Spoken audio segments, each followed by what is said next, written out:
gazteentzat festaren inguruan beste eredu bat alternatiboa aurkeztea, eredu hau gainea edagarria egitea, hau da, ikastoletako beste festetara edatzea, eta Tolosako kilometroen jaiatik ekarpen, iraungo duen ekarpen bat egitea. Berritzailea dela, eta gure erronka da, Jonek esan bezala, honi eustea. Hau da, datorren urtetako kilometrotane eta datozenetako erronka egitasmo hau eitea. Eta hori da gure erronka, eta zehati ez, beste ikastoletara, beste ikastoletako jaietara, beste lurraldetako jaietara zabaltzea, ez? Egun hortan bertan, egingo dan, talde lehiaketa bada erronka. Talde lehiaketa bat non gazteak, 14 eta 15 urte bitarteko gazteak, egun DBH3 eta DBH4 dauden gazteak izango dian protagonista nagusiak.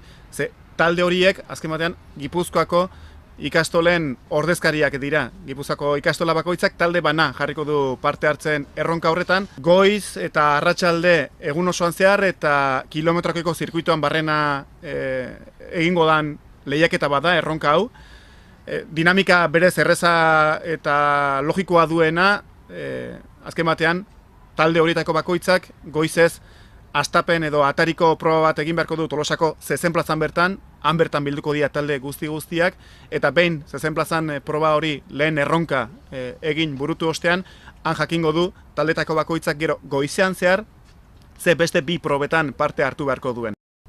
Proba horiek irabazten saiatzea eta horrekin arratsaldean jokatuko dan final handian, erronkako final handian, ahora banderaren konkistan parte hartu ahal izatea. Horretarako 4 izango dira azken taldeak eta bidea hori izango da, horretara sartu ahal izatea.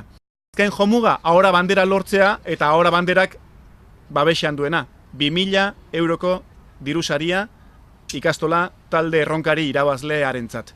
2.000 euro, argitu behar dugu, ikasturte bukaerako bidaia finantzatzeko erabiliko den dirua izango dela, eta 2 ikasmaila aipatzen ari garen ez, DBH3 eta DBH4, haietan erdi eta erdi banatuko dituzten diruak izango dira.